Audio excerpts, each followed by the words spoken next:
We're delighted to have with us a scholar whose work has been critical to the very conception of urban recovery.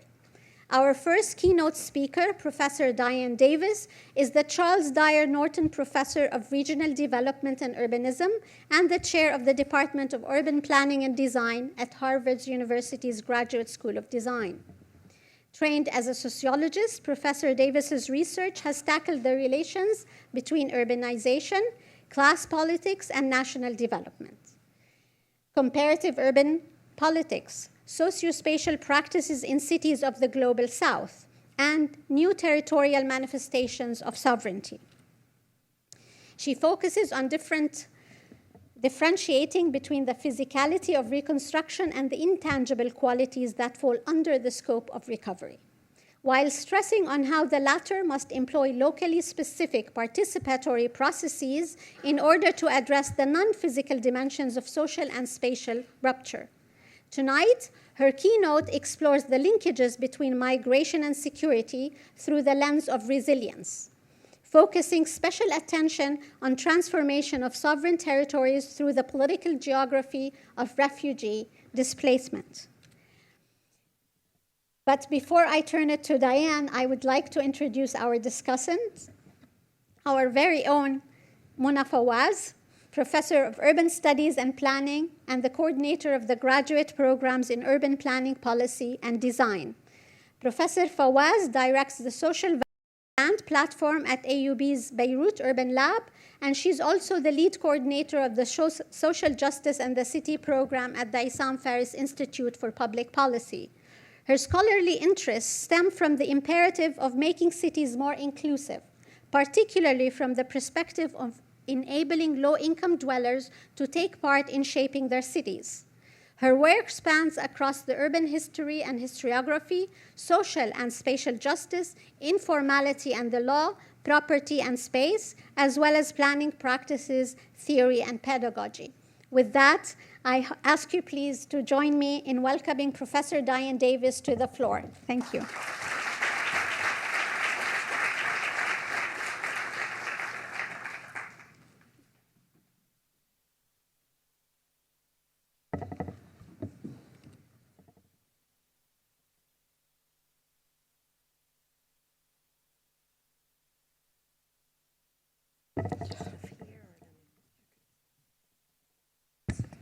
And then I'll just forward.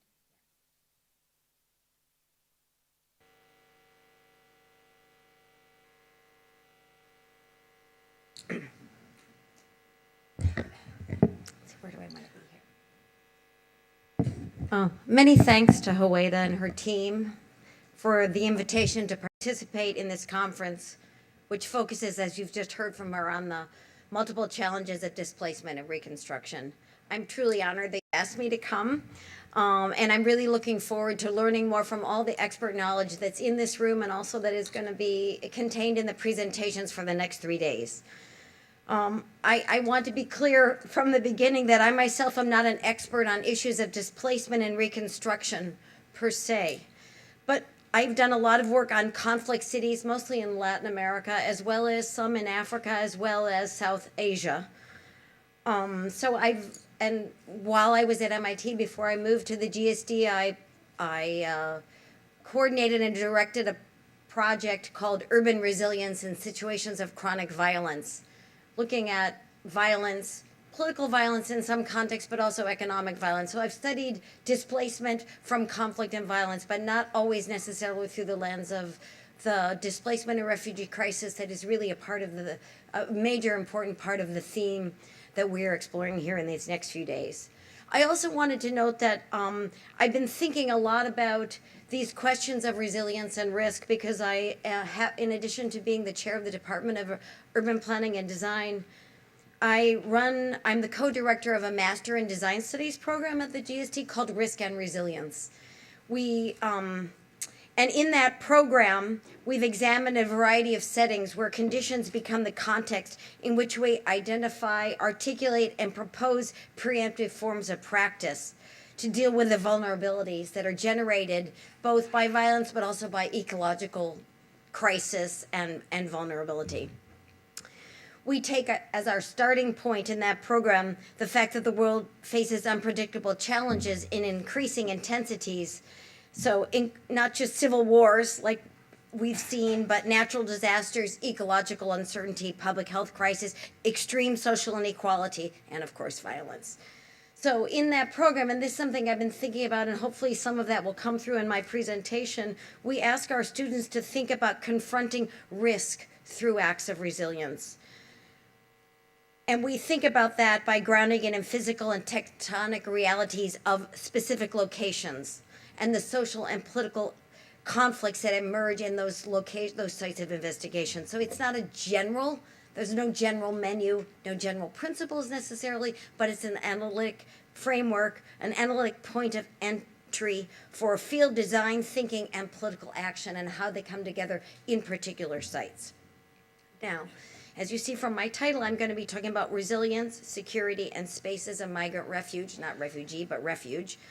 And before I get the kind of murmuring or objection, which I'm assuming I will, rightly so, get to using the concept of resilience or framing my remarks through the lens of resilience, which, as many of you, or maybe we can talk about, is taking on somewhat of an ideological status. It's often deployed to celebrate the desperate acts of citizens who have no other recourse. And this, in turn, lets authorities off the hook, even the perpetrators of violence off the hook for the terrible conditions in which people are having to adapt and cope, which is kind of the definition of resilience. So I want to just assure you that I too am very wary of the concept of resilience. That's why in our program we call it risk and resilience, and I've written a lot about turning the focus to risk, a little more than resilience. But what I want to do, I do believe that an engagement with the concept of resilience provides opportunities to cross disciplines and scales, and that's why I'm going to talk about it today. And what I will do is try to rethink some of the conclusions about resilience that were generated in my prior work on urban resilience in situations of chronic violence, but rethink them through a focus on displacement and reconstruction, with a particular focus on refugees or flows of displaced peoples. So what I'll do today is I'll begin first by discussing how theories and policies for displaced peoples were initially framed through the political science literature on risk and security studies before the turn to resilience. So I'm doing a little bit of a historiography of how the literature has identified the problematic of refugees. So after talking about risk and security studies, I will then turn directly to the turn to resilience in the field not only of political science, but also in the humanitarian world. In a third section, I will discuss several limitations to the contemporary uses of the concept of resilience to understand refugees. And in particular, the limitations are one that a lot of the literature fails to understand, that risk and resilience not only unfold on multiple territorial scales simultaneously, but they also interact with each other. And finally, I will discuss the ways that the provision of housing mediates the scalar, spatial, and interactive dynamics of risk and resilience. I'm going to also say, and I'm asking Mona to keep me on the clock because I have a large agenda. I want to make sure that we have time for commentary from Mona Fawaz. I'm almost scared to get a comment from Mona because I've used a lot of her work in this paper. She is the expert. She knows everything. We are good friends from way back, and we share a lot of similar approaches to things. But I just want to be clear that in my analysis, because I said I'm not an expert on this region of the world, I will draw somewhat loosely from others' work on refugees expelled from civil war and violent conflict in Syria in particular, and there kind of flows out to both Lebanon as well as Jordan.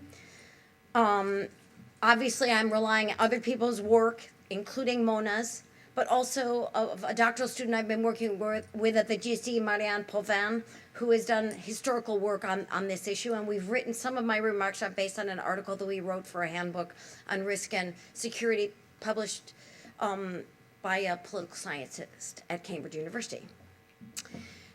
Finally, I'm going to say that this is the section that I want to have time for because I think it's going to help us engage some new ideas. And ultimately, I'm really just trying to provoke us to think. I don't have any final airtight conclusions, especially about Syrian refugees in Lebanon or Jordan. But I want to provoke by having us think about the concept of resilience and territorial skills of resilience, but I will save time to end with some comparative remarks based on work I've been doing for the last 2 years or year and a half with another doctoral student at the GSD focused on displaced peoples in Colombia, another nation that's been racked by civil war for 30, 40 years, which doesn't have exactly the same sovereignty, conflicts, and tensions that we might see in this region, but really it is the largest it is one of the largest nations that hosts its own internally displaced people. So we'll be making a comparison about the problems of refugees and migration, security, in a place with a slightly different sovereignty context. Also, I don't have a strict PowerPoint. This is just so you don't fall asleep during my remarks. I have a new slide for each of my 5 sections. So as you all know, the last decade has seen a sharp increase in numbers of displaced individuals, many of whom have been officially identified as refugees. The causes for displacement in today's world are complex and intertwined. They not only include war-driven conflict and violence, and the protraction of some of these conflicts, both kind of out in the open and seeping through everyday civil society, but also, as I referred to earlier, environmental degradation and ever-widening socioeconomic disparities. If mobility occurs across international borders, many individuals are forced to move within. Some mobility occurs across international borders, but as I'll be talking about later, there's also movement within countries themselves, with the numbers of internally displaced people on the rise since the decolonization wars of the late 1960s and 1970s. Evidence shows that the distressed populations, be they refugees or IDPs, increasingly seek safe haven outside rather than inside conventional humanitarian camps. This has resulted in the expansion and transformation of the scales and forms of refugee settlements worldwide. In addition to the neatly demarcated zones of transit, ranging from border crossings and reception centers to on-land or offshore detention facilities, thank you. Spaces of refuge, that's my concept here, have taken diffuse, scattered, and often invisible physical configurations, comprising camp cities, informal tented or squatter settlements in dense urban neighborhoods, or even rent-subsidized apartments among host communities. These new complex and fluid refugee settlements compose what we would call the new geographies of migrant refuge. These sites are receiving increasing attention in the global security agenda, in large part because their existence and operations call into question the longer-term stability of the regions in which they are located, thus further creating conditions of risk. For precisely this reason, those disciplines historically concerned with national and global political stability, including political science, have started to examine the security-migration nexus. Those who have concerned themselves with securitization of migration generally frame migration and migrants in a language of threat, risk, and existential urgency, as opposed to integrating them into normal political, social, cultural, economic debates. Through such speech, some elements of social life are constructed as threats in order to prompt an exceptional counteracting response, one that allows urgent measures to be taken by any means necessary, with the main objective to transfer issues out of the sphere of normal politics and into the sphere of policing and defense. This understanding of securitization stems from critical security studies, which posits that security threats are not objectively given realities, but intersubjectively constituted through social processes. The security literature has traditionally focused on the securitizing practices of state actors, As such, it follows that the significant portion of securitization literature that deals with migration commonly does so from the perspective of receiving states. Migration is predominantly treated as an exogenous shock or a disturbance to a given host society at the receiving end of the migration flow, and whose security and sovereignty is thus at risk. Even in critical security studies, the focus has generally been placed on the disruptions that migration brings about rather than on the turmoil it stems from. Furthermore, migrants are typically dealt with as largely homogeneous groups. The distinctions between economic migrants, conflict or climate refugees, and asylum seekers are blurred, which renders these categories less intelligible in the processes of enforcement and exclusion. To be sure, the relationship between security and migration is historically specific, and its conceptualization has evolved over time. In the context of Europe, at least, scholars generally begin their historical accounts with the emergence of political concerns over the large migratory flows that derive from the disintegration of the Ottoman and Habsburg empires in the wake of World War I. These massive population movements caused disturbances that heightened interstate tensions and threatened the national security of the fragile European state system. Because these migratory events exceeded the management capacities of individual states, they incited the creation of an international refugee regime in the early 1920s. I guess I don't need to go through all of this here. Formalized after World War II with the creation of UNCHR, etc., and the U.S. Convention relating the status of refugees in 1951. But then during the Cold War era, forced migration was tightly connected to a broader set of geopolitical struggles, and superpowers attended to migrants as part of their respective strategic agenda, providing ideological and material support, especially in the case of people fleeing persecution in the Eastern Bloc and seeking asylum in the West. During that period, the general assumption was that threats to state security were primarily military in nature and existed outside its national boundaries or borders. These approaches reveal the enduring narrative about securitization of migration in Western liberal democracies, which hinges on the security of sovereignty, of the sanctity of sovereignty, and also uses the nation state as the primary unit of analysis.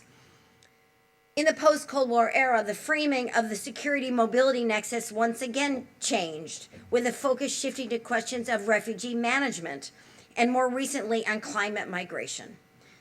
The period was also characterized by the spread of new types of organized violence, which some have termed the new wars, including the conflicts that erupted in the Balkans, the Middle East, East Timor, and the African Great Lakes region.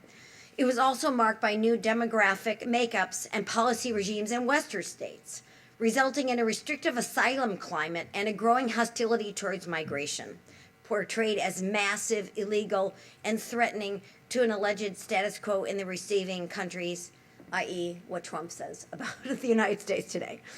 An important theme that emerged within the security literature produced in the late 1990s and during 2000s is how sovereignty started giving way to new practices and tools that challenged the Westphalian logic of state sovereignty, especially with the appearance of the notion of the responsibility to protect, which made it legitimate for a state or a community of states to intervene in another state's internal affairs.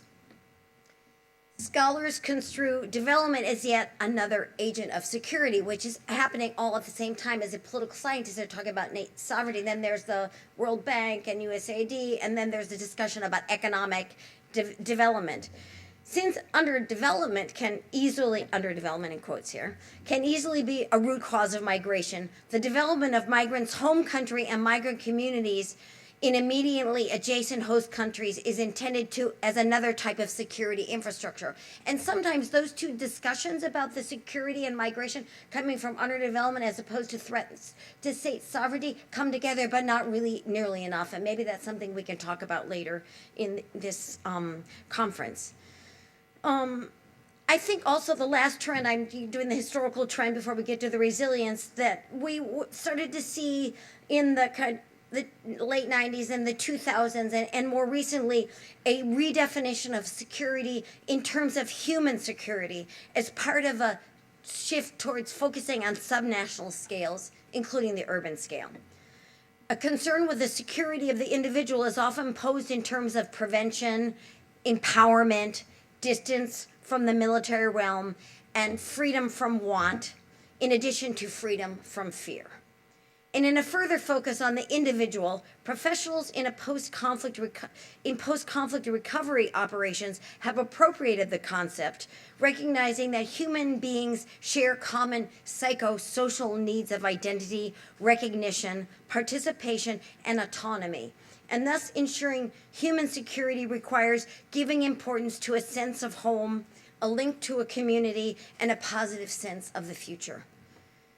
What I'm trying to describe here is the evolution of a spatial or territorial shift in interpretive scales, with a focus slowly moving away from the national security scale towards the transnational scale on one hand, and then towards the community and human scales on the other. And I highlight these shifts in scales as well as the new vernacular of human security because they coincide with the emergence of the concept of resilience in the security literature. So let me now turn to the fact that resilience has emerged as a new paradigm for scholars who seek to examine the security migration nexus. Some of this, as I've mentioned, owes to the preoccupation with environmental risk and not just political risk. In their genealogy of climate-induced migration, scholars explain how migration, when examined through the lens of resilience, no longer gets portrayed as a security issue, but is instead seen as an appropriate means of adaptation, a positive form of resilience, so to speak. This is evidenced by the language employed for talking about forced migration caused by climate change, which has gone from a language of climate refugee, which was kind of a securitization language, to that of climate change-induced migration. Or that's a more neutral, desecuritized language of climate change refugees. More broadly, going back to internal relations and conflict research, the emergence of resilience is also seen as a promising analytical framework capable of shedding new light on the contemporary security world, as well as on the instruments that contest securitization processes. In particular, security scholars concerned with migration are already pointing to new theoretical avenues that offer a useful rebuttal to conventional state-centric framings. For example, in the context of South Africa's riotous response to the 2008 Zimbabwe refugee crisis, scholars have shown that immigration was not initially perceived as a security threat by the South African political elite, but was experienced as such by disenfranchised citizens, mostly the urban poor. Rather than having the political elites be the primary securitizing actors, security measures in this South African context were first defined and enacted at the grassroots level through vigilantism, violence, and riots against a perceived refugee threat, and in contravention to the non-securitizing position espoused by the government. In fact, it was only when the popular response turned so violent that it threatened the stability of the political regime that the state began recasting the refugees as a risk factor. The point here is that the concept of securitization from below opens up a new ways of thinking about resilience from the perspective of the host population, and not, in other words, just the state or the global security apparatuses. And it opens ways of thinking about resilience from the perspective of the host population and of the multiple scales of government actors involved in dealing with refugee influx. In other words, there can be different responses depending on, and different languages about even resilience versus risk depending on the scale at which the migration flows are experienced. The discussions that explicitly and rigorously connect questions of resilience to the security migration nexus are at a nascent stage, and I think they still lack robust, in-depth theorization. Confronted with the task of examining these complex linkages, one must disentangle multiple premises of inquiry. whose security is at risk with increased refugee flows, question mark. Whose resilience is at play? And at what scales do security and resilience practices get enacted when it comes to the question of refugees? Of course, use of the term refugee deserves to be scrutinized and problematized also. But here I adopt an expansive and inclusive understanding of the term to include a wide range of survival migrants, quote unquote, who face legal or ethical threats not only to their lives, but also to their human dignity, fleeing violence and the deprivation of basic rights. And once we widen the conceptual framing in this way, we are forced to acknowledge that refugee movements are inherently dynamic processes, and they involve multiple actors and audiences, including not only the refugees themselves and the state or non-state bodies that regulate them, but also the communities of origin and destination. Likewise, studying refugee flows requires the capacity to look at multiple sites simultaneously, from the points of departure to the spaces of transit and the localities of arrival and settlement. So that's kind of the political territoriality I'm laying out. And it is the interaction of these various temporal and spatial scales that resilience must be understood. Recent scholarship shows that migration itself is often conceptualized as adaptation, a key foundational idea buttressing the concept of resilience. As most of us know, the kind of loose definitions of resilience are things like coping, adaptation, bouncing back, etc. Historically in the literature on migration and migration adaptation, not only in the context of violence and refugees, but migration in general, scholars have studied short-term coping to longer-term, deeper transformations, which may or may not seed in moderating harm or exploiting beneficial opportunities. So what I'm saying here is through the resilience lens, the hefty security challenges posed by climate change, environmental degradation, and the like are presented as being insurmountable, so much that migration becomes a necessary, if not the sole form.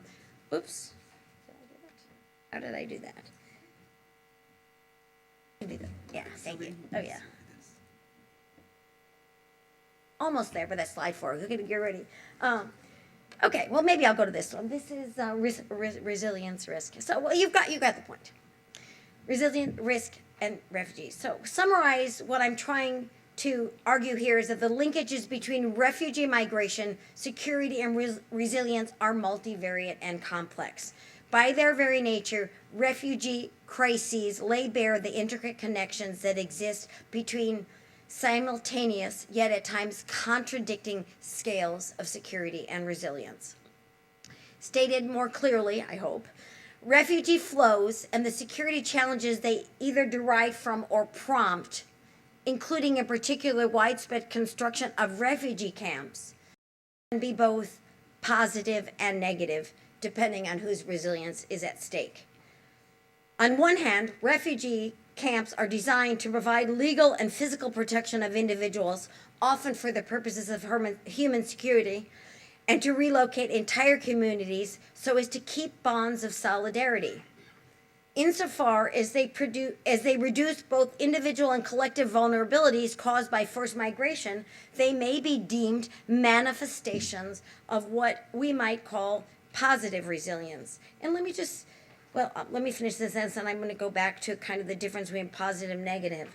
On the other hand, in many of these contexts, and these same camps can serve as amplifiers of violence, social unrest, and inequalities, as well as bearers of new forms of exclusion, deprivation, or suffering. In that sense, they can also be construed as a manifesting negative resilience. So what we're trying to think about is resilience for whom, especially right now through the lens of camps. If we want to employ the notion of resilience in the study of displaced peoples, then we must move beyond normative values and meanings given to resilience in the fields of psychology and ecology, where it's always a positive thing, like bouncing back after a shock, or the ability of individuals or ecological systems to recover from or adjust to adversity. conflict or failure. Rather, we must question the assumption that disturbances or shocks are always bad or negative, as well as the idea that adaptation to shocks or resilience is therefore always a positive thing. What follows from this position is that resilience ought to be interpreted as being socially constructed, historically specific, territorially specific, and contentious. In fact, rather than debating what is the one true definition of resilience, it is more useful to speak of the myriad practices, forms, and patterns of resilience. I'm good. I keep on hitting this by mistake. So I just want to say that in my own work on the urban violence, a project I mentioned earlier that I conducted when I was at MIT, I have suggested a framing of resilience that displays positive, negative, and equilibrium qualities. Positive resilience occurs when adaptation to change is realized in a constructive way and when the collective social, political, and economic capacities of institutions or groups are invigorated. In contrast, negative resilience happens when adaptive responses strengthen or perpetuate the forces, conditions, or systems responsible for insecurity in the first place. Equilibrium resilience is a more tenuous form of resilience where only some groups are able to cope or only some institutions are strengthened without any effect on the root causes of violence or insecurity. And I want to say that in my work on Latin America, and I'm looking at like deep violence at the scale of the city, often in the context of drug trafficking and mafia control over neighborhoods, by far the modal form of resilience is equilibrium. It's really hard to get out of that cycle, but there is quite a lot of what I would call negative resilience in instances, for example, where mafia groups control the power relations. So in that sense, and I'll come to that in a second when I look at my three examples, which I'm just about getting to, thinking a little more about the horizontal relationships and engagements of solidarity in people in these spaces is kind of a key to understanding.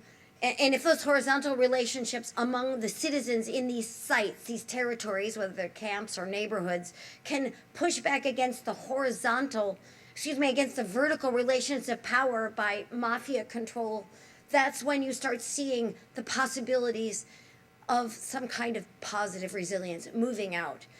In other instances, when the kind of vertical control of these neighborhoods by mafias is continued and the citizens adapt to that vertical control, they never undermine the root causes of power of those actors, and they're always at risk and always precarious.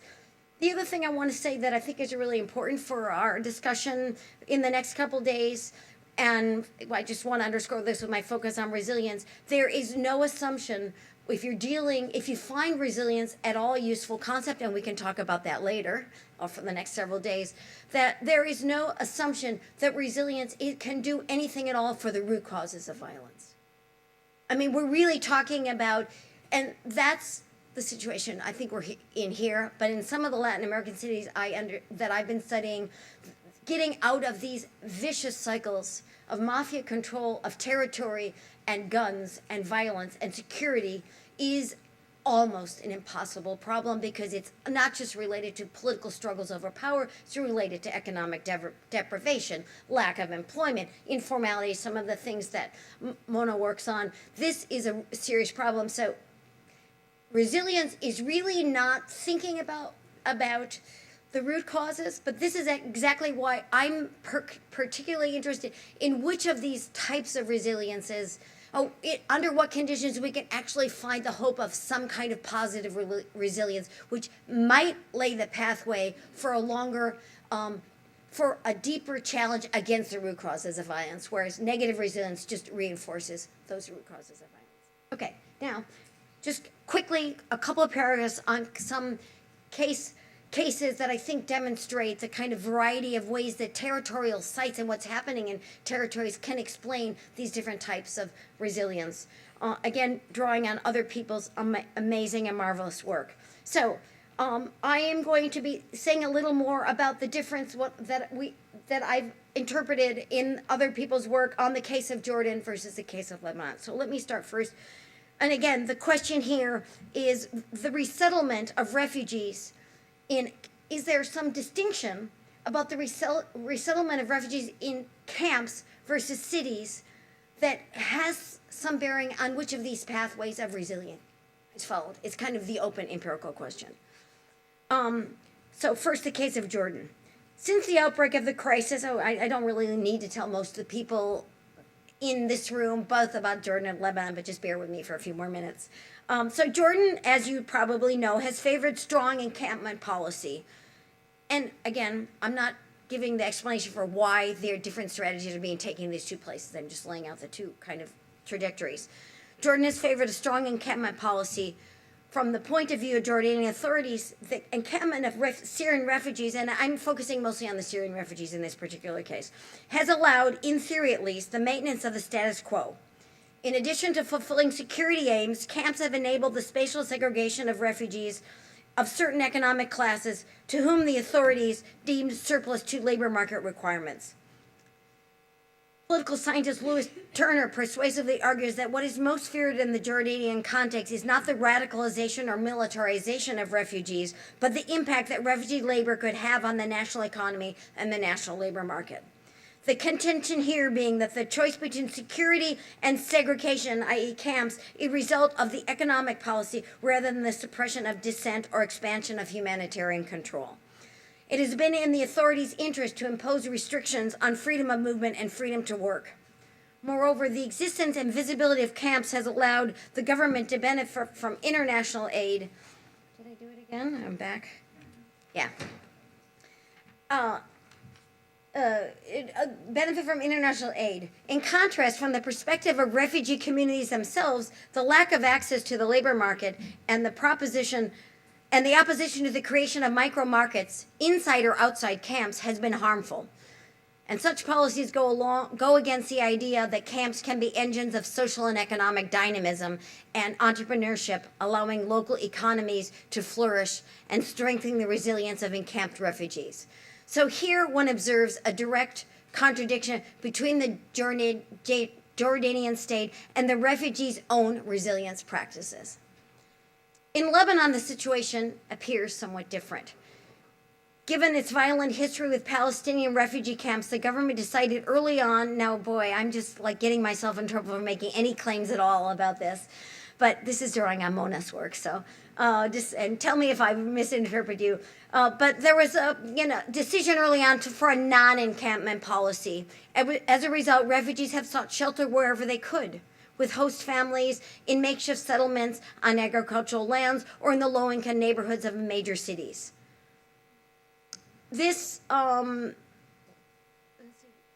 so at first glance, I want to just go back to when in fact, prior to the war, many Syrians were employed as low-wage seasonal labor for Lebanese business and landowners. And when violence erupted and,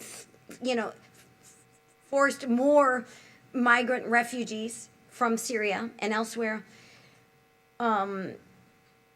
as Syrian workers originally found shelter among the host communities that they knew, and others there were already communities here with places to live in the city. They weren't obviously in camps. So at first glance, this adaptation can be seen as a sign of positive resilience at the individual and community level. However, as the war dragged on and refugees' financial resources began to dwindle, new labor for shelter arrangements soon appeared, whereby refugees began having to work for landowners in exchange for rent.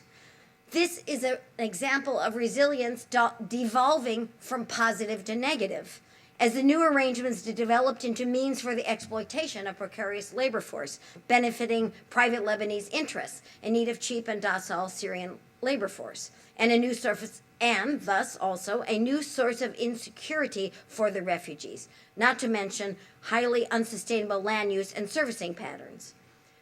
Furthermore, the Syrian refugees who have settled in urban areas have done so. Why am I losing my? Have had to contend with additional risks. Urban areas represent a uniquely challenging environment due to the close intermingling of the multiple actors and audiences involved in the refugee response. These include not only the host and refugee communities, but also the clustering of governmental, civil society, humanitarian, and development actors, be they local or international, with competing mandates and jurisdictions. The most vulnerable refugees face similar restrictions as refugees settling in rural areas in terms of lack of access to employment. They also experience heightened insecurity in the form of predatory relationships emerging between them and property owners, realtors, and slumlords, who, in the absence of housing regulations and of any housing rights enforcement on the part of authorities, are setting rents at unrealistic levels. Observers note that, and this is Mona, said that many evictions are characterized by repeated threats and harassment, in some cases backed by implicit or explicit threat of force by armed militia. So you see how the notion of risk is coming in here, also fitting into kind of how we understand resilience practices as well. In the Lebanese case, the perspective from the host communities is twofold. On one hand, the insecurities plaguing the Syrian refugees have percolated to the level of the local urban poor and the Palestinian refugees, who now have to compete with Syrians in increasingly congested substandard housing and labor markets. On the other hand, Lebanese society as a whole has benefited from the increased demand in multiple sectors and services generated by the Syrian refugees, as well as from the foreign aid that has been directed to Lebanon in response to the crisis. In their assessment of the impact that humanitarian aid has had on the Lebanese economy, UNDP estimated that Lebanon's GDP grew by an additional 1.3, and those are figures for 2014. And it's interesting to contrast this figure with the official rhetoric employed by political leaders, which cast refugees as an enormous burden on the local infrastructure and economy. While not entirely inaccurate, the accusations made against the refugees have often been overblown, mainly for political purposes, as they point to internal dysfunctions that far predate the crisis. So, beyond these economic measures, one might begin to discern signs of positive resilience by looking at the situation from the perspectives of the municipalities and the international humanitarian organizations. In the absence of a strong central government, it is no surprise that the municipalities have often been the first responders to the influx of refugees. It is equally encouraging that the international humanitarian organizations have channeled a lot of their operations through such municipal entities, providing support, capacity building, and expertise. So again, thinking at kind of the suburban scale, bigger than the individual and the refugees, but at the level of the municipality. What I've been suggesting is that the divergent ways in which Lebanon and Jordan have dealt with the Syrian refugee crisis shows that resilience must be understood as unfolding at several different scales simultaneously: community, municipality, city, nation, and globe. They also reveal the multiple and overlapping forms of risk associated with settlement in camps versus the city, and differences in those two types of risks and resilience. These results suggest that we need to call into question any policy or action strategy for refugees that is built around a single territorial or scalar framing of the problem. To both push this idea further and to finally conclude, I would like to share some thoughts about how this challenge is unfolding in a different sovereignty context, as I mentioned at my introductory remarks, drawing from current research I'm conducting in Colombia. As I said earlier, the setting differs from the Jordanian and Lebanese situation because in the Colombian case, refugees are understood to be and categorized as internally displaced populations, not externally displaced refugees, so IDPs, who are resettled forcibly and voluntarily to other locations. In my research, I'm focusing on a small city. I'm not looking at Bogota. Maybe we can talk later about the difference between a large and a small city because I think they're very different adaptations. But I'm going to share my findings from the case of Granada. Although most of Colombian IDPs moved to large metropolises like Bogota, the experience of those in less urbanized settings has allowed us to look at a larger variety of settlement patterns that have been produced through refugee flows and displaced people's flows. Granada is a city of less than 150,000 inhabitants, and it received more than 25,000 IDPs between 2000 and 215. So a huge proportion of the population, which also makes, it's not just the land conditions, but the kind of proportionality of the refugee flows to a city is a part of what we're looking at. By 2015, Granada had more than 300 ex-combatants and more than 20,000 displaced persons. And I think I want to underscore, I'm not talking about too much, but in Colombia there is a schism, so it's not so much, and we're not talking about kind of an ethno-national conflict about sovereignty.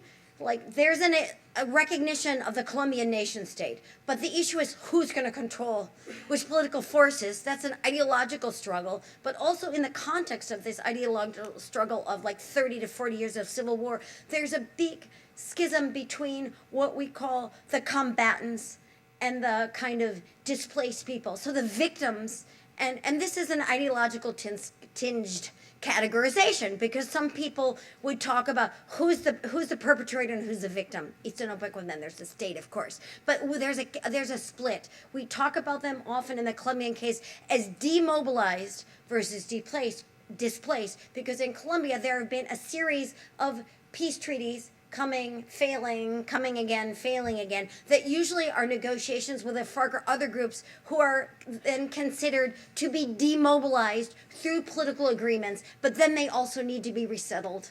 And their policies and the different government, I'm not going to talk about that too much, but there are different agencies of the government that deals with different policies of resettlement for displaced versus demobilized people. So in Granada, I've been conducting, well, I don't want to say I have, we have been conducting participant observation and interviews of displaced and demobilized peoples in 3 different types of peripheral neighborhoods. And this is where my analysis in this final section is slightly different from the kind of general, sweeping overview of Jordan and Lebanon. So the 3 different places where people who have like flown into this region, and this small city, Granada, are occupying or living in 3 different types of settlement typologies.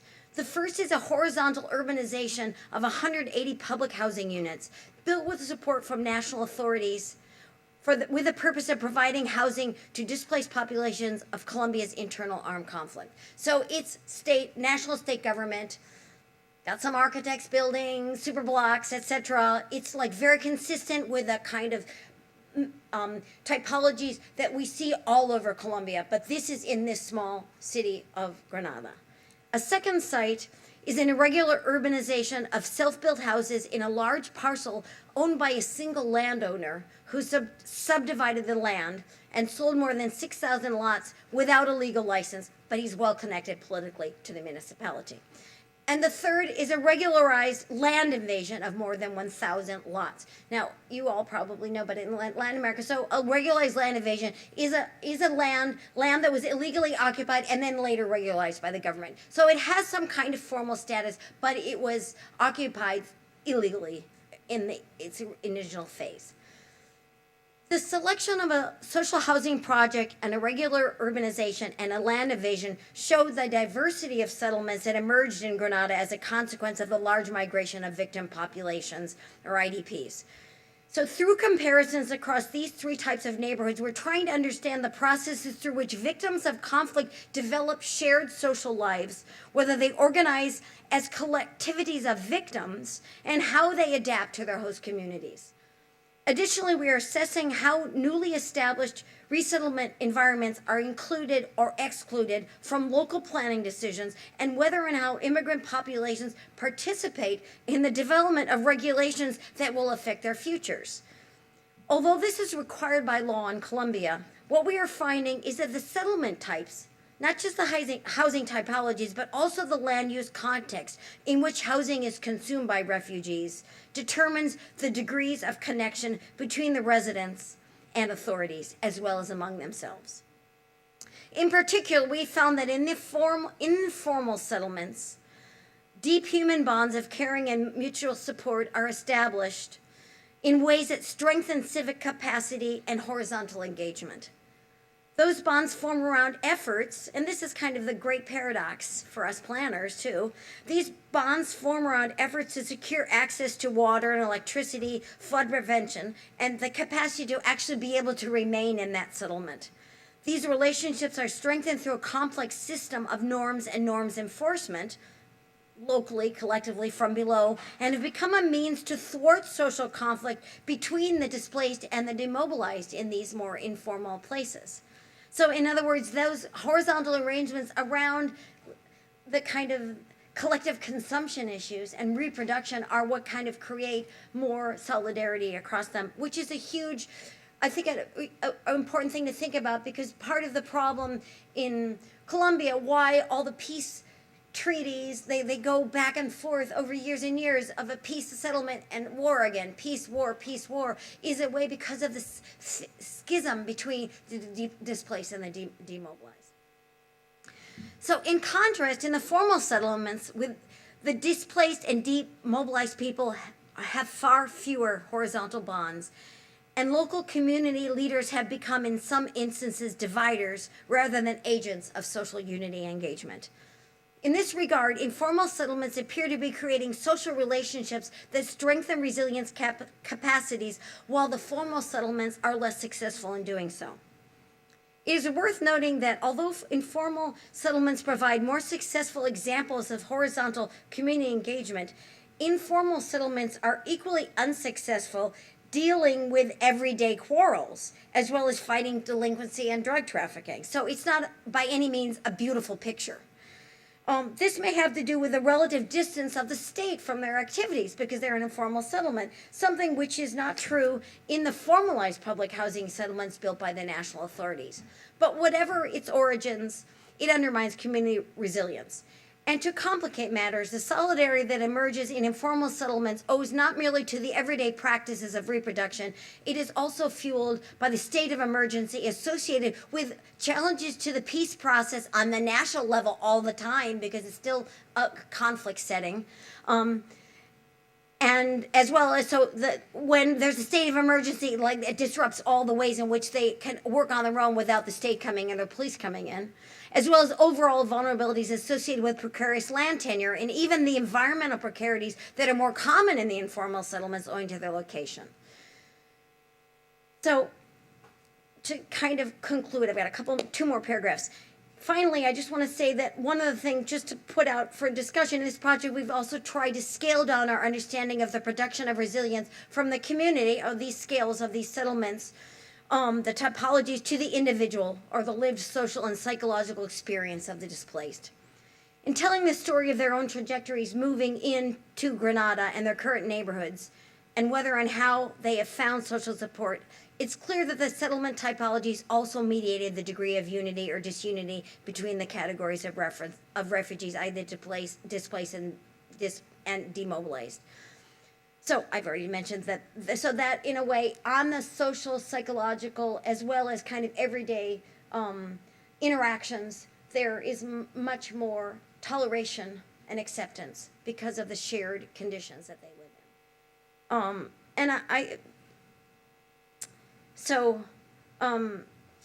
To kind of conclude, our focus on settlement typologies is shown that these narratives are not set in stone, and that, so again, we've looked at like the horizontal relationships, but also the land tenure and settlement typologies.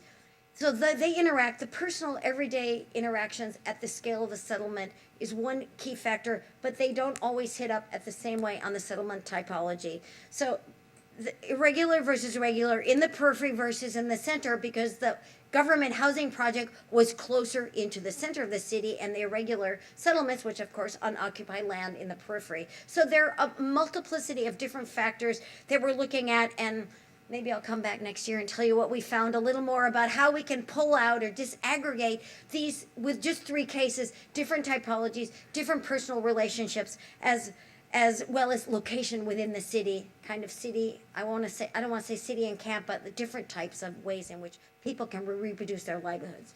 So I will conclude by saying that in order to understand the conditions that foster resilience or reduce risk for displaced peoples We must not only understand population location in cities versus camps and the way these particular well-studied territorial dynamics mediate the lives of the displaced, we must also carefully examine the various land tenure arrangements and property regimes through which housing and shelter are provided, and assess their impacts on social bonds within and between residents and even different categories of residents. And we can do that here in this context as well, Lebanon as well as Jordan. Forced migration is a deeply dynamic process, both spatially and temporally. It triggers a wide array of responses not just from the refugees and the communities or cities they are entering, but also with respect to the political, economic, social, and rights land tenure conditions that accompany their new shelter arrangements.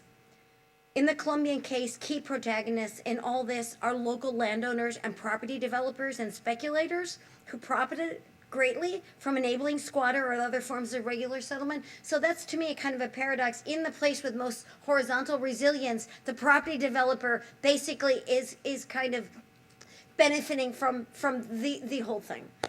As such, their own accumulation priorities translate into practices for IDPs that sustain resilient networks for the latter, something, like I said, that is super paradoxical, and it's hard to break out of that cycle.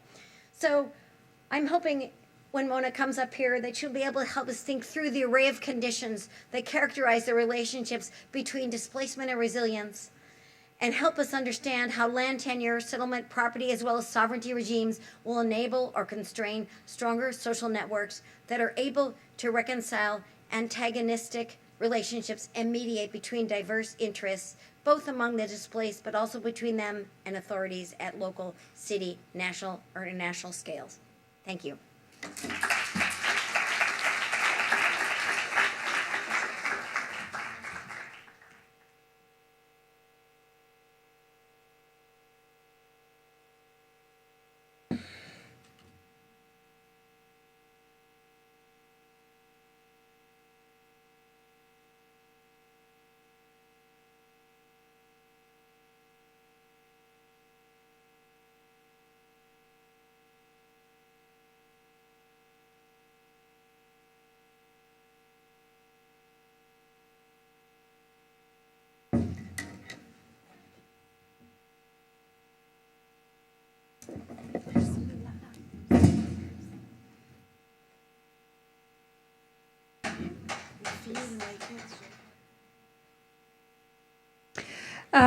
Good evening, everybody. Thank you for making it. I'm seeing many faces. One thing I love about city debates, and I say it every year, is many people look forward to Christmas. I look forward to city debates. It's really when I see many former and current students, friends, colleagues, meet new colleagues, that help us think, but really in an environment that's friendly, intellectually stimulating, and at the same time really enriching. So really thank you everybody for being here, and thank you Diane for the challenge. I have to say that over the years I've had the privilege to have Diane comment on my work several times. If you've ever been to Harvard, you know what it's like to convince a colleague to read a paper of yours. It's beyond a nightmare. Diane never said no. Diane was always there, reading, commenting, giving really productive, challenging comments, but constructive ones. And I've really learned to admire and appreciate that. So for me, it's really, I started reading the paper thinking I'm gonna try and do the same. And the paper, I have to say, is so well structured, so well written, and so close that it was really hard to sort of penetrate it. So I did my best, and I'm gonna put a few comments that I collected together, hoping it's a place for us to think. I'm going to do this trying as much as possible to connect Diane's presentation and paper to the themes that Huwaida outlined this evening, and the practice of planning, kind of try and tie things together and bring them and open up a debate. The first thing I want to point out is that I'm really super happy to see that the categories through which we think about forced population displacement are being finally debunked and rethought in new forms.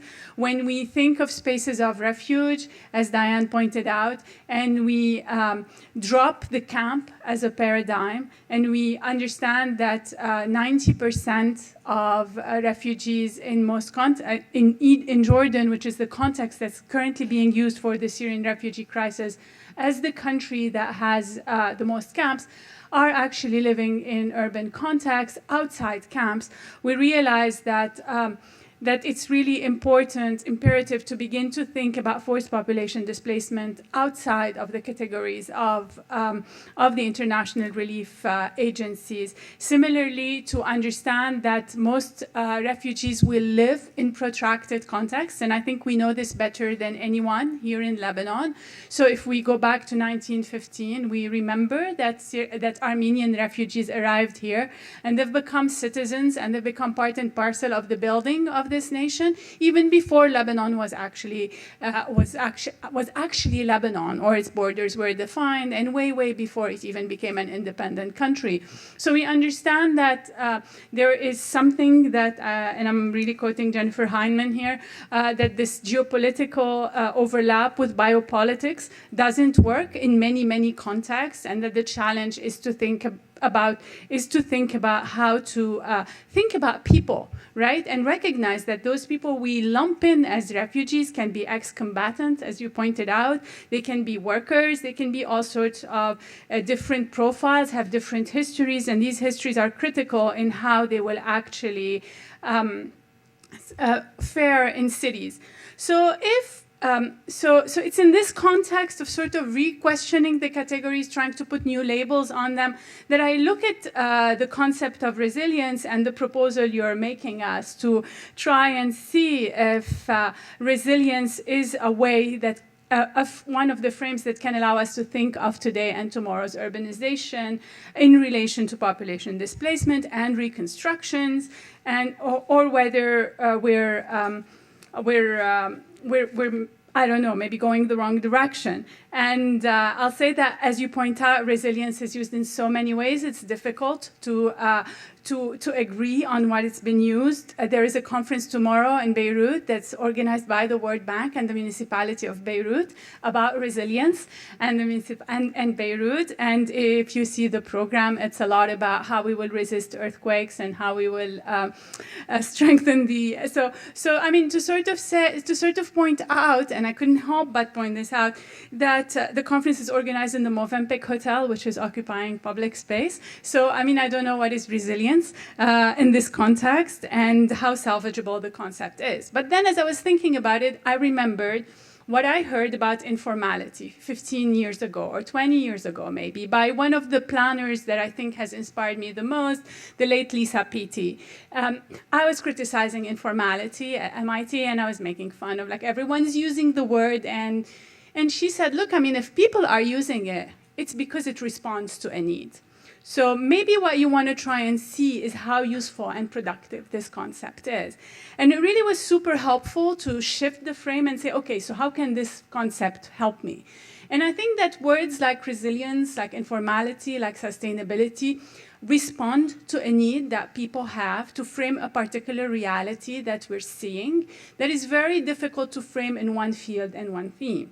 And while they're on the one hand dangerous because they can go anywhere and can be used by anyone, they can also, on the other hand, be super productive if they become frames through which we can think issues. So the challenge is, can we use resilience to think through forced population displacement? And I think then that in many of the ideas that you're putting on the table, and particularly the focus on land and tenure, there is something very interesting about resilience, is that it allows us to historicize, put on a longer time frame, the moment of forced population displacement and arrival.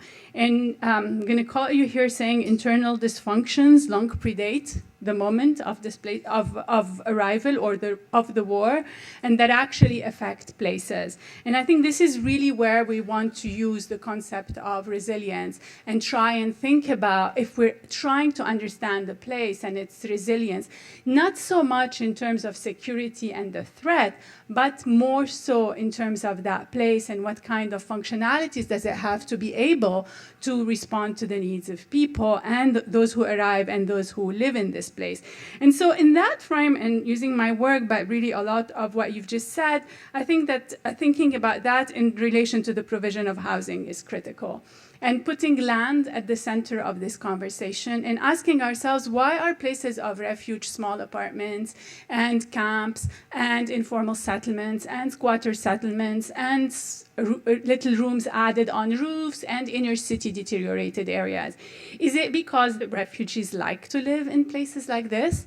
Or is it because we are creating ever more exclusive cities that cannot allow not only refugees, but also their local populations, and for many decades to actually live in these cities? And I think it's here that I find something really interesting in what you're proposing in trying to connect the history with the now in terms of resilience, and thinking about perhaps less about good and bad or positive and negative resilience, but more in terms of then relocating urbanization to the neoliberal moment, to and other powerful frames that actually determine urbanization. So I'm using land because you gestured to housing. We could think of labor markets. We could think of the structures of urban economies and what opportunities they actually create to multiple types of vulnerable social groups. And so I wonder if that's where you were trying to go, or if I'm trying to take you there. But I think that this is how I would suggest one strategy for relocating the conversation outside security, and really, and as you point out, and I think it's very interesting, towards risk. So, I mean, the question becomes, what are the risks that our cities have? Actually, what are the risks they face? And that would be the basis on which we can then think about whether they can be resilient or not. I don't want to go too long, but there's one more thing I want to use, and that's something you've used against me every time I've spoken, not speaking enough about the state and sovereignty. So I'm going to ask this question because I think it is is a way to really think about it, and it may be provocative in this moment in Lebanon, where, as you know, we are all insisting that Syrians are not refugees and that they are here temporarily, and that we should not, we should help sort of not accept the principle that they can be here for a long time, even if Palestinians and Armenians and others became part and parcel of our cities. And the question then becomes, if we want to talk about sovereignty, and if we want to say, okay, so the framework of the nation state really doesn't work. And quite frankly, in Lebanon, I do agree that imagining for 1 second that national borders and population management overlap is kind of funny. And perhaps the first time they really do is with the UNHCR and its obsession with who is Syrian and who is not, and who is eligible for support and who is not. But if we want to say, okay, this doesn't work, then at what scale do you actually think the sovereign? And would you consider, for example, urban citizenship as a framework? And if you do, would urban citizenship be actually a model that's demonstrated viability or workability? Again, that's something I'm toying in with my own work, but I think it's important to think about it, and think about it in light of what Huwaida put on the table, which is that we think about rebuilding people's lives in new places in connection to forced population displacement. So what do we do with people's histories? And I will just bring a quote here on the table that, again, I had never thought about until you mentioned Colombia. So I find it really nice to sort of bring these disparate examples together and think different localities. It's this idea of former combatants. So when Dunya here? Yeah. So when Dunya was doing field work for our joint project on refugees as city makers, she was interviewing Syrian delivery drivers who, as refugees, were taking food to people's homes. And one of the answers she got from someone who she asked, do you deliver food to the southern suburbs of Beirut, which is known as an area that has a very strong presence of Hezbollah? And the young man responded, a lot of their children died in my village in Syria. So I don't like to go there. They will stop me, and I can understand why. I'm saying this to point to two things and sort of link to what you said. The first is the scale of geography. So again, thinking the relation at the scale of the national doesn't work. It's not about that. But on the other hand, imagining shared futures requires that we think also about the shared histories in the past. And I gave you one example of Beirut. I could give you another one of Zahle, where it's a very different relation to the Syrian history and its presence that generates, again, a different outlook towards the future. So in this context, what does sovereignty mean? And how viable is it to imagine a different scale? And would you think the urban one is a good one? I think I'll stop here so that I allow other people to speak. But I want to say thank you again for a great lecture. There's so many of the themes you've raised that I know are going to be raised tomorrow and the day after. And I'm very much looking forward to your answers and then the debates in the coming days. Thanks.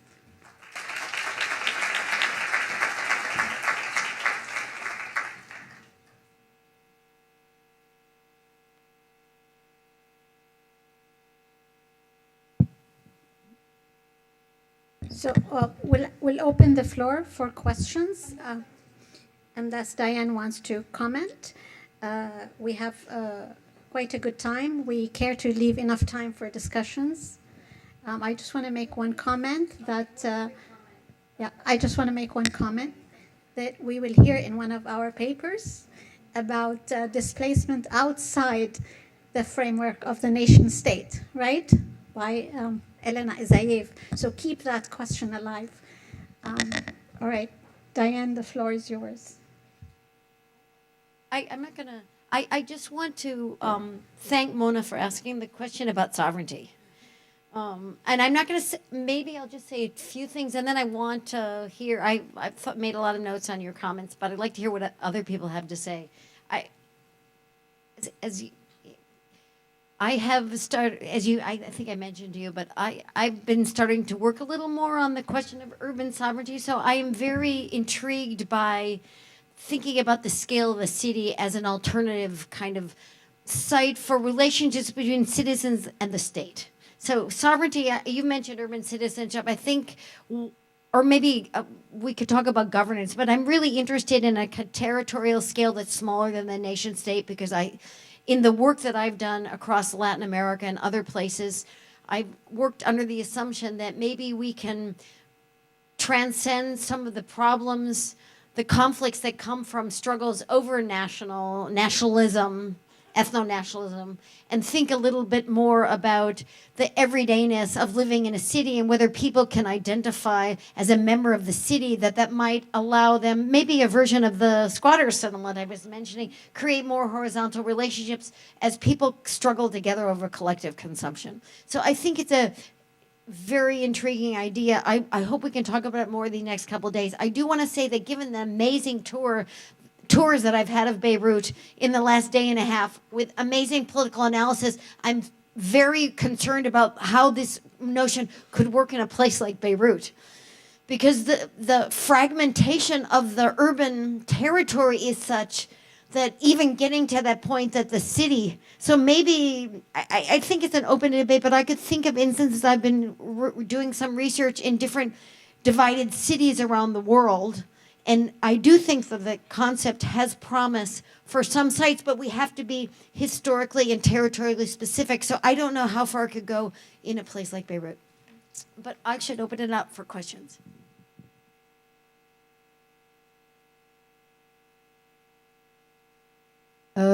Yes, I have a little question. I was just thinking in terms of the context of this issue of the refugees, thinking about the context of when the refugees, for example, reach Europe, where the camps are set up, but for a certain period of time, and then they're dissipated into society, etc. And the states, I don't think they have any, they haven't set up any refugee camps or anything. So my question is this policy about the camps and so on, is it also related to scale of the number of refugees?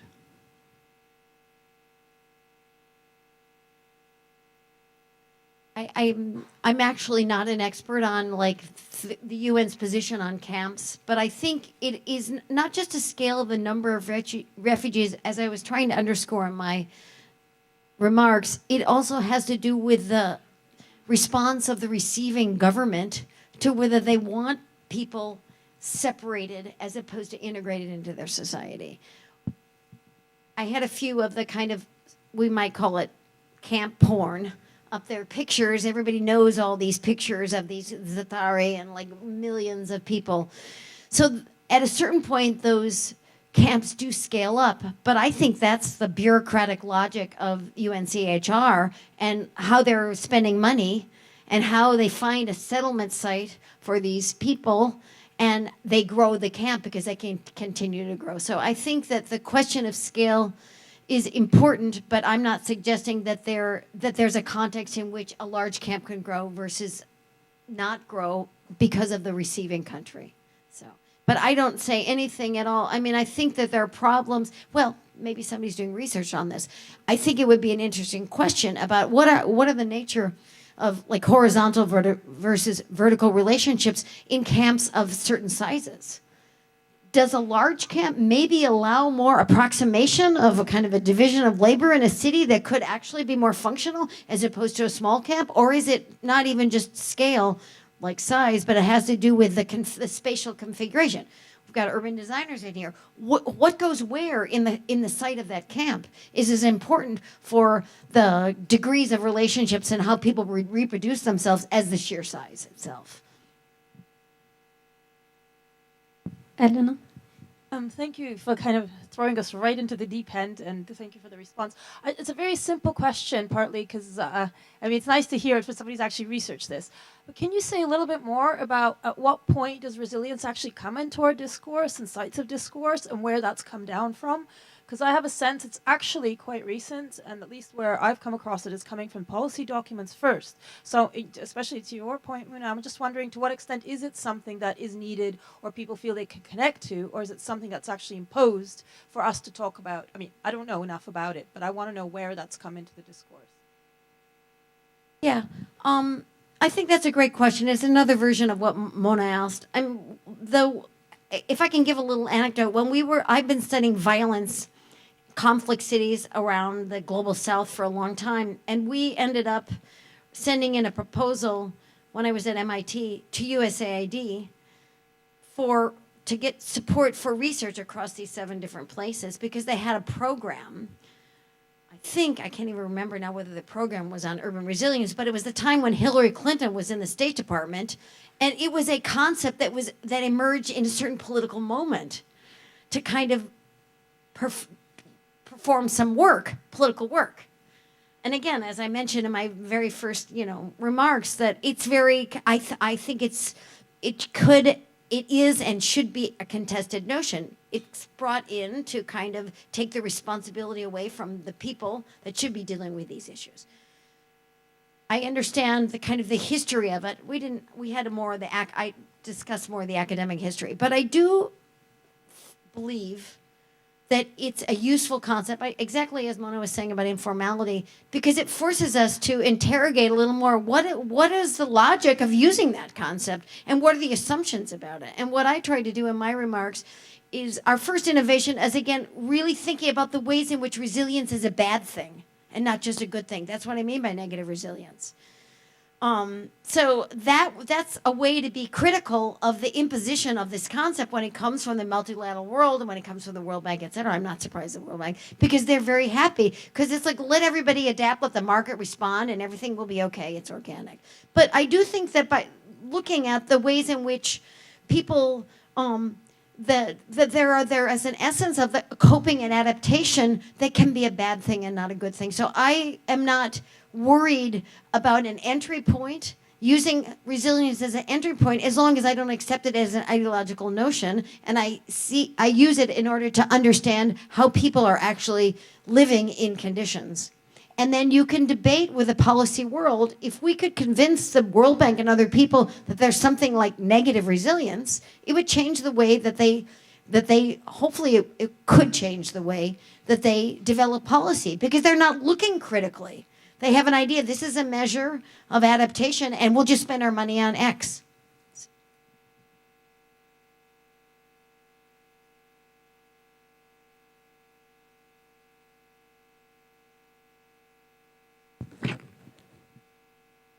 Davis, I just want to, halfway through your lecture, or in the beginning, you talked about resilience as a concept where the state or the government is saying that this is the, if I understood right, it's a problem of the displaced, sort of like, this is a new concept and the displaced have to deal with it.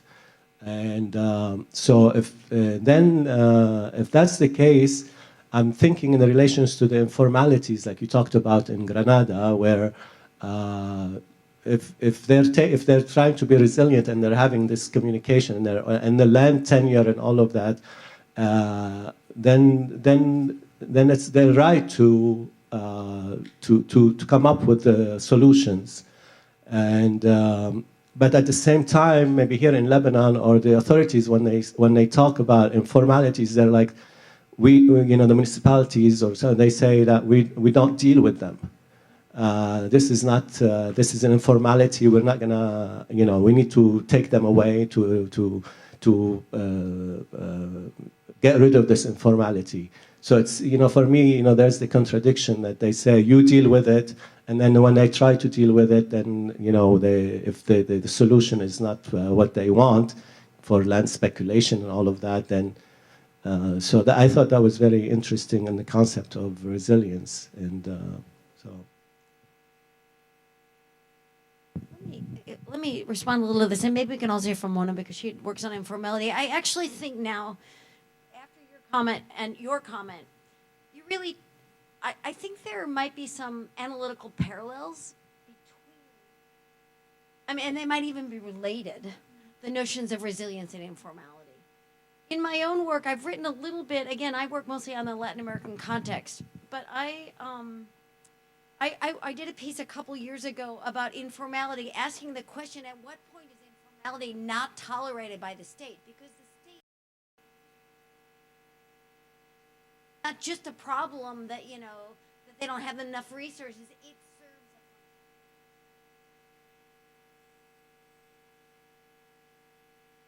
adapt on their own. The state doesn't have to do anything. Let's let it inform it exist. And I was arguing in the case of Latin America that the point at which the state starts asking questions about informality is when it produces violence. Because that kind of changes the balance, then it's no longer functional for the state. But sometimes it's too late. Because the toleration of informality for years, and I've written about this, I did a piece in Built Environment about this, that the toleration of informality it's a different form of sovereignty with a different power structure. It's kind of a competing sovereignty. You allow that to last long enough, it bites back at the state. And it can bite back at the state with violence. So I do think that there's some kind of parallel in the discourse. And the other thing I would say about that, I just edited a special issue of the Journal of the International Sociological Association on informality. I don't know if you saw it, Mona. It's like comparing informality in the global north and global south, because we didn't want to ghettoize informality as a problem only of the global south. And one of the things I was arguing in that, as a conclusion to that edited volume, was that I saw informality as a form of governance, because informality happens in the state too. It's not outside the state, it's in the state. So if we think about informality as a form of governance, that gets us back to the sovereignty question, because it's really about the relationship between the ruler and the ruled, so to speak, around a territorial place. What is the balance of power between those who are making the rules and those who are subject to the rules? One would hope that there's a kind of a two-way relationship between that. That would be an ideal form of governance and an ideal form of sovereignty. Maybe an ideal form of citizenship, because citizenship is not just free-floating, it's about participating in the acts of governance. So I do think that there might be ways in the next day or two that we can talk a little more about the kind of parallels between informality and resilience. But Mona, I think the thing that keeps coming to my mind is the assumption about the power of the state that we're making here. So we make assumptions about the states being able to control large flows of population displacement and locking them in. But we know that even Jordan, that was desperate to put the refugees in camp and exceptionalize them, was not able to do it. Most of the refugees are in cities. We make assumptions that states want to deal with informality, but I mean, you all live in a city where more than half the transactions, rich or poor, are happening informally. So I do not think that there is a possibility of a state actually being able to control the informal or to set up a camp or to. So I feel that it's important to recognize that on the one hand, and on the other to ask oneself, so what is the intention of the state? And does it care to actually respond to that? And does it care to be more resilient? And this is where actually, for me, the concept of resilience is salvageable. Because if you begin to think that your state doesn't care, and you get the World Bank pressuring them to be more resilient. So let's ask the question, resilient to what and what is good? Is it good, according to the international community, for a city to be able to absorb 500,000 people over 4 years? So if it's good, let's talk about what can make it absorb it. The first thing is access to land should be more horizontal. Second, the economy should be more inclusive. Third, so if this is resilience, then I want resilience, you know? And I think that I'm being super tactical as a planner. I am thinking I want a city that can secure affordable housing for people, that can secure shared ownership of its economy, that can allow for a more inclusive kind of economy more generally, of professions, practices, more ecologically responsible. So if this gives me the paradigm in this moment, I will use it. And I'm being super tactical, even if I'm fully aware, as Diane pointed out, that, yeah, I mean, it is about saying that it's your responsibility. Go deal with yourself. And that's very difficult. It's about romanticizing poverty, saying, oh, it's so great. In Nabaha, they were able to absorb 100,000 people in 2 months. Well, let's go watch what happened 2 years later, right? We have 4 more minutes. One last question. Robert? I'll just think loud, okay. I was really interested in how you ended your intervention on the notion of fragmented city. And we were working, actually, I'll be working next year, my urban design studio, on from a divided city to a fragmented city, in order to start investigating what are the different logics of fragmentation that are emerging. And I cannot stop but thinking that why we never talk about bourgeois migration. Bourgeois migration meaning that it was always in Lebanon a means for building up the city. For instance, the Palestinians were behind the construction of Hamra, the Palestinian money. And then we have, for instance, the Syrian money who built different neighborhoods, residential neighborhoods in the city. So you are talking about positive resilience. It always exists when you have money. Actually, positive resilience in a way is about, you know, money. Sorry to think about it in a very straightforward, simplistic way. But, you know, the problem is, you know, is created once we are in the poor migration problematic. And, you know, I was just thinking about strategies to start understanding how settlements in the city are transformed from isolated islands into emerging islands, meaning that the strategies of what borders. Okay, for this reason, I was inspired by the study that you gave about the 3 typologies of settlements and how land tenure was at the basis of actually, you know, transforming the relationship of settlements to spatial, from the spatial perspective to the city.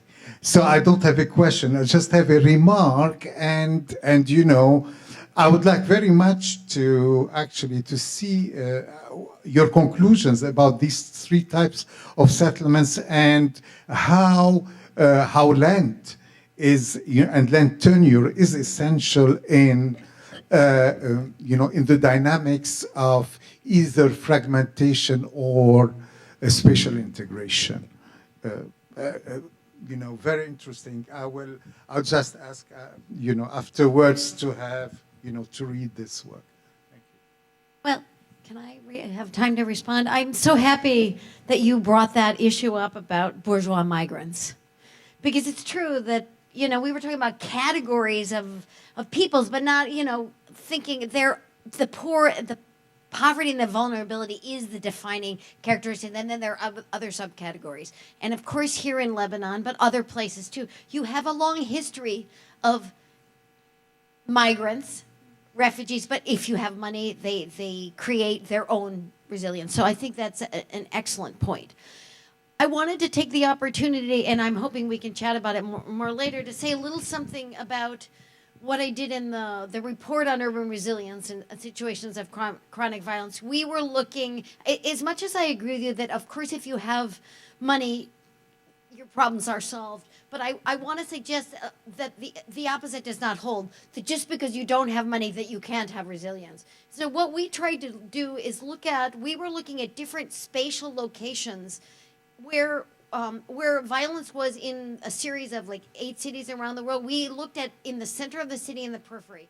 So I know you're an urban designer, so we were interested, first of all, in the kind of city form and structure. What were the characteristics of these places, and is that have something to do with a relationship? The second thing that we looked at, that we tried to theorize a bit, and it's going to come to your concept of islands, is we looked at spatial interventions, the role of spatial interventions in helping fostering positive resilience. So even in poor communities, a certain type of spatial intervention could create relationships that it wouldn't. So it's not just poverty. I think space and how people interact in space is an important part of that. And one of the conclusions in our report, which is available on the MIT website if anybody's interested in it, is we suggested that for proactive strategies of dealing with resilience, that if you could start creating, we call them sites of resilience, and then extended them in space strategically, finding other sites of resilience. So not just like a real estate strategy, I want to buy that building, but do that with resilience, with spatial interventions, that you could move a city from having just fragmented sites of resilience to zones of resilience. So, I mean, I do think that the spatial dimension of what we were looking at in the global south context is really important. I don't know how that would play out here or in Jordan, but I do think remembering that there are that social relationships are grounded in space. Social and economic relationships are grounded in space. And the last thing I would say, that the kind of spatial interventions produce the most resilience in sites closer to the city than in the periphery, because in the periphery you're talking about like single land residential with a few. How can you make a community resilient if you spend a day on transport and there's no shops and there's no places to reproduce yourself? So I do think that the spatial is a very important part of the conversation. Maybe we can pursue that more tomorrow. Thank you so much. I want to thank Diane and Mona for kicking off the debates and casting enough questions to occupy us, hopefully, for the next 2 days. I want to make just one announcement, please, because a lot of people are here from outside, may not have access to this. I regret to inform you that our second keynote speaker, Professor Sultan Barakat, canceled his trip due to very urgent peacemaking work in Afghanistan. He got pulled there, so we support him, of course. We regret he's not going to be with us. So tomorrow we will resume at 9:30 our first session and stop at 6. There will not be an intervention by the second keynote speaker. Thank you so much for coming again, and see you tomorrow.